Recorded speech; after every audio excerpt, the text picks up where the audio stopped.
Hello and welcome to the session. This video will discuss about the maximum likelihood estimation. So far in the last session, we have discussed about the probability distribution function, we discussed about cumulative distribution function, and we discussed about density estimation. So in density estimation, we saw about parametric and non-parametric. So there I gave you an idea about maximum likelihood estimation. Now, what is maximum likelihood estimation? It is a method for determining parameters like mean, standard deviation, etc. for a normally distributed random sample data. Okay, or you can also say this is a method for finding the best fitting probability density function over a random sample data. So basically, the goal of maximum likelihood estimation is to find the best fitting PDF. We saw what is probability density function in the last session. I just gave you an example of an egg, the size of the egg versus a frequency, where we actually plotted a normal distribution curve. So that was nothing but the probability density function, right? So what is very important is which is the best curve, which is the best fitting curve that covers all the sample data. So that best fitting curve, achieving that best fitting PDF, is the goal of maximum likelihood estimation.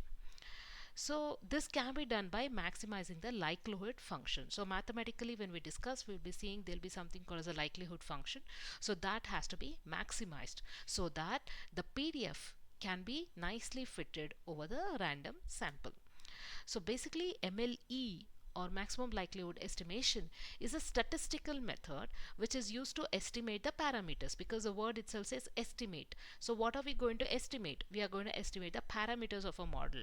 It can be the mean, it can be the standard deviation by and we are going to maximize. The word says here maximum. So what are we going to maximize? We are going to maximize the likelihood function such that you get the best fitting PDF.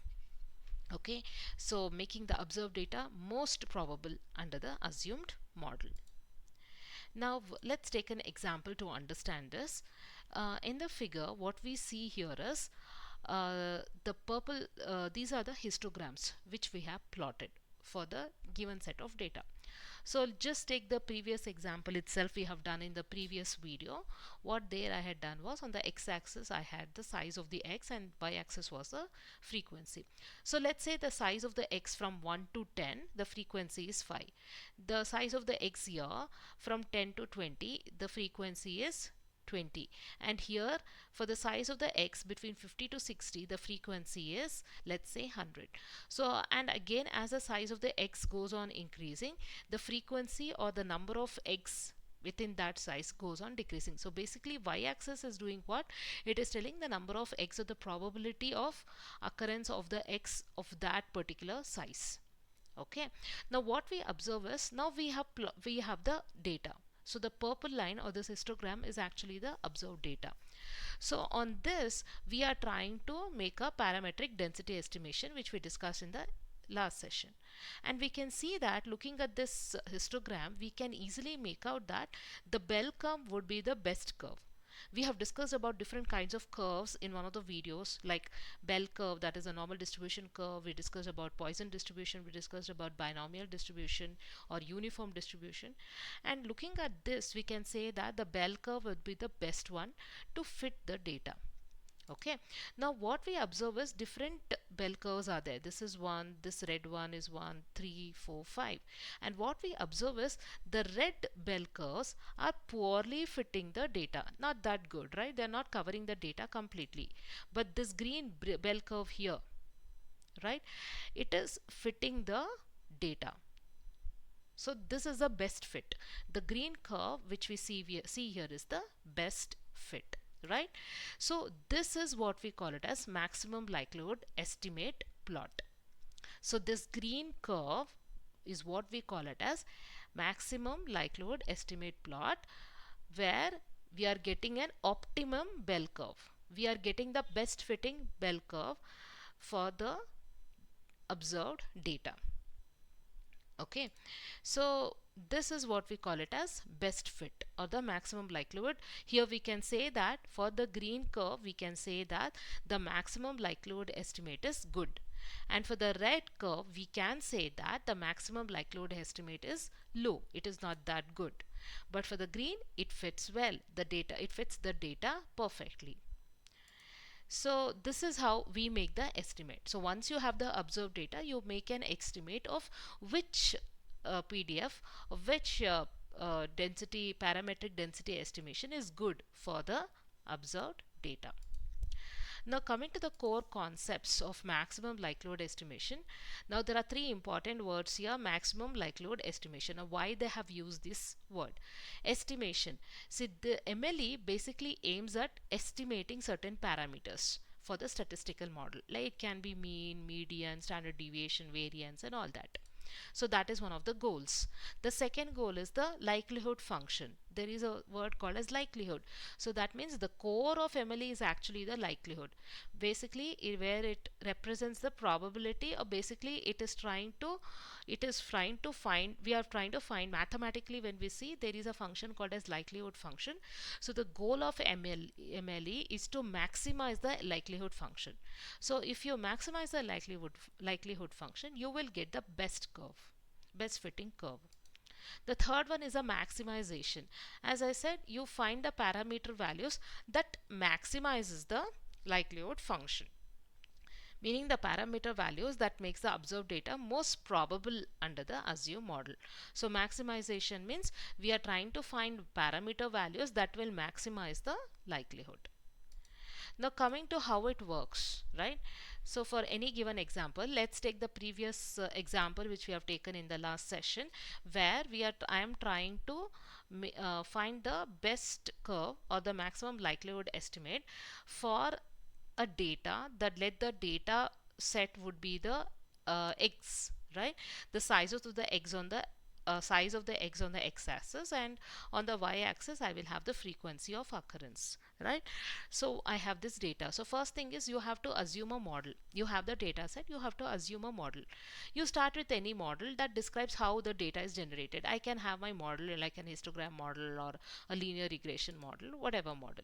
Then you have to define the likelihood function, just like how I did before.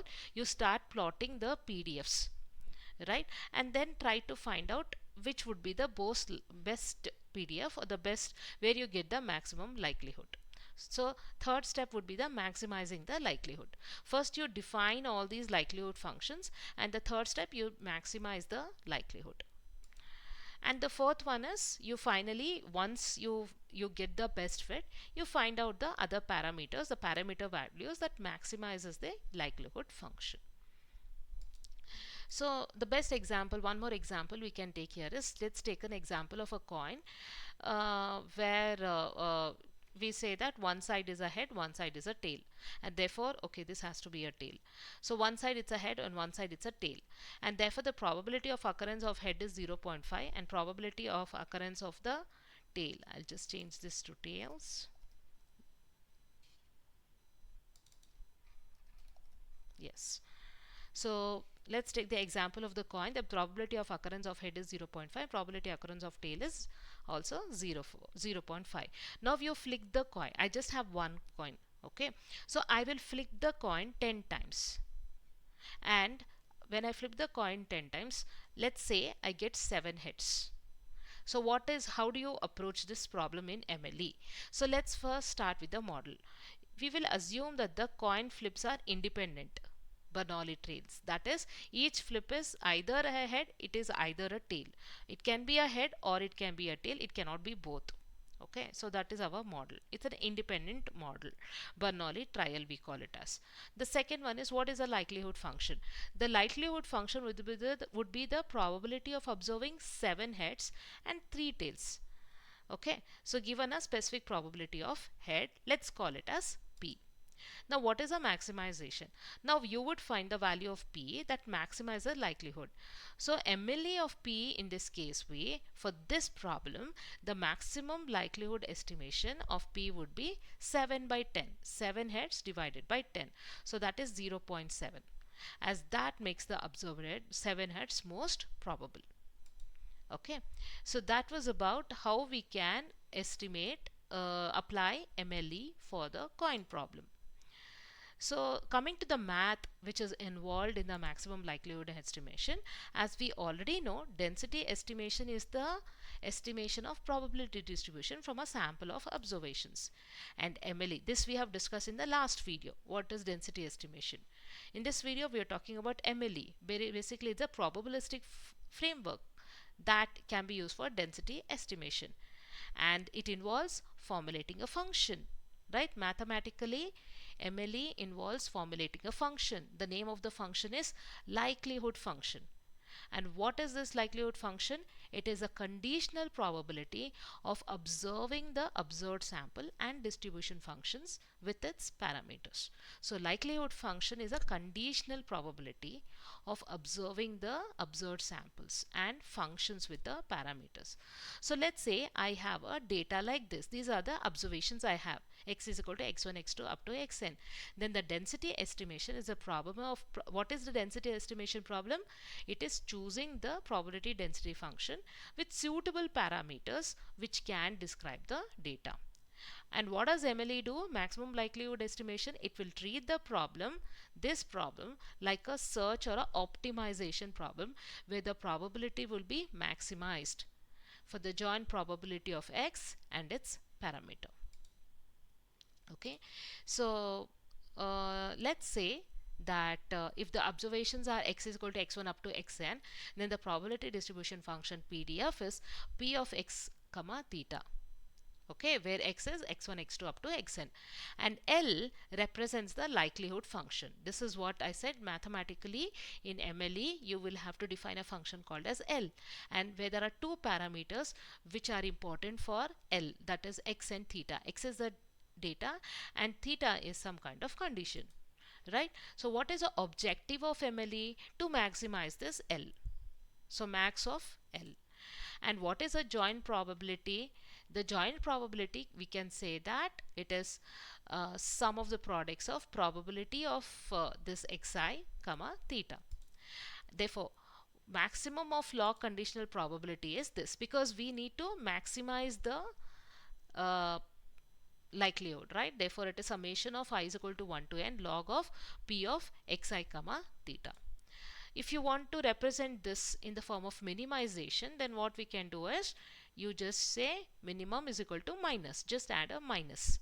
If you want to, if you prefer minimization over maximization, the same equation, just precede it with a minus, you get minimum. So minimum is minus of summation of I is equal to 1 to n log of p of I xi comma theta, and this function is actually called as a negative log likelihood function.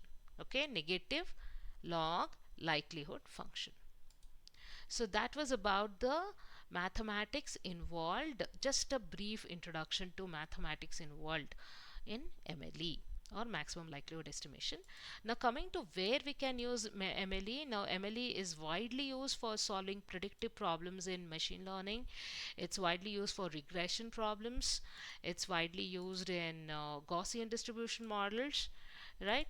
So we will see, we will come across these things as we go into depths of machine learning algorithms.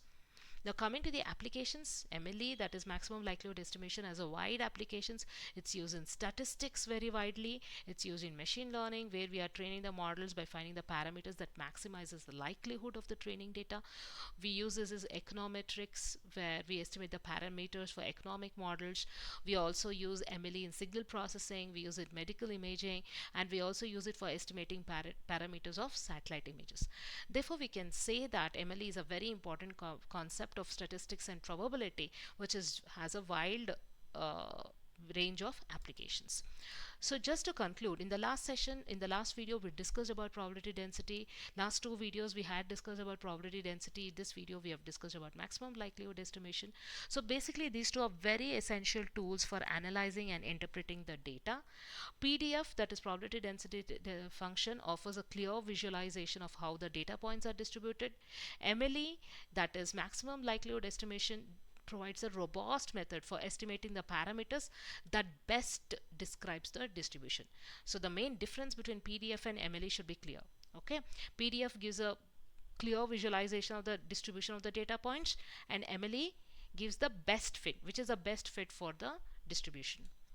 So together we can say both PDF and maximum likelihood estimation are powerful tools for statisticians and data scientists, which will help us to build very good models, make very good predictions, informed predictions, and we can draw meaningful insights into our complex data sets.